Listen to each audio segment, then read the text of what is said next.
Vous êtes hospitalisé et vous venez de faire un AIT, ou accident ischémique transitoire.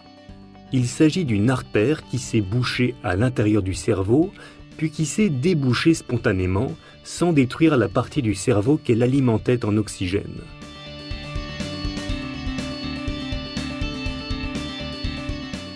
Un AIT peut donner différents signes, comme une paralysie d'un côté du visage,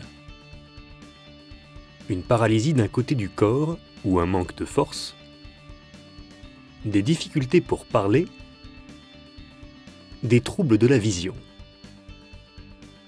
Ces symptômes ne durent que quelques minutes ou quelques heures.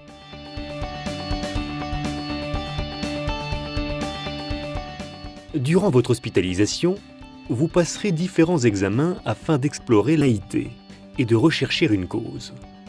Il peut y avoir une IRM, une échographie des artères du cou. Tant que cet examen n'est pas réalisé, il est important de ne pas se lever. Si une artère est bouchée, le fait de se lever peut aggraver l'AIT. Une échographie cardiaque, une prise de sang afin de rechercher un diabète, un taux de cholestérol élevé ou d'autres causes d'un AIT.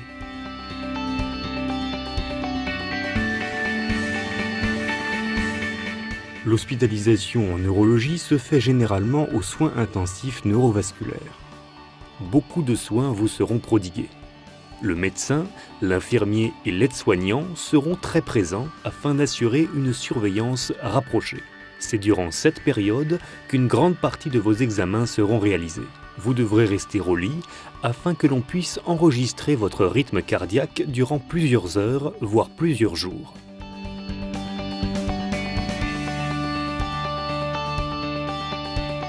Une tension artérielle élevée est un facteur de risque de faire un AVC ou un AIT. Le tabagisme est aussi un facteur de risque et ce risque est proportionnel à la durée et à la quantité de cette consommation.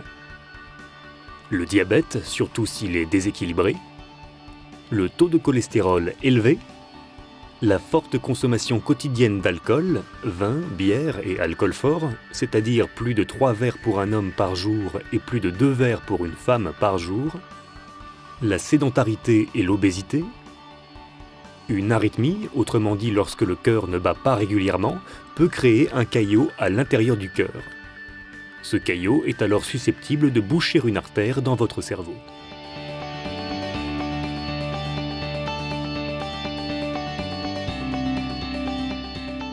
Afin d'éviter le plus possible la récidive de l'AIT, il est important de contrôler les facteurs de risque.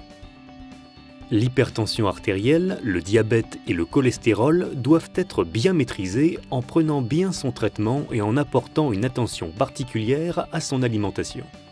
Une surveillance régulière de sa tension et de son diabète est fortement conseillée. Nous vous conseillons également d'éviter la sédentarité en ayant une activité physique régulière. L'arrêt du tabac et de l'alcool est indispensable. C'est pourquoi une aide vous est proposée lors de votre hospitalisation. Dans la majeure partie des cas, un antiagrégant plaquettaire est à prendre quotidiennement au long cours. Dans le cas où une arythmie est la cause de l'AIT, des traitements anticoagulants dont le but est de fluidifier le sang afin qu'un caillot ne puisse pas se former à l'intérieur du cœur doivent être débutés. Ils remplacent l'antiagrégant plaquettaire.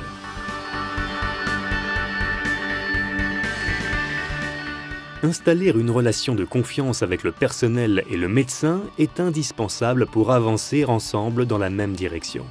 Il est important de prévenir l'équipe s'il y a des modifications de votre état. Prenez soin de bien suivre les consignes données, comme par exemple de rester bien allongé tant que le neurologue le demande, ou encore de respecter le régime alimentaire et les postures données par l'orthophoniste pour éviter les fausses routes.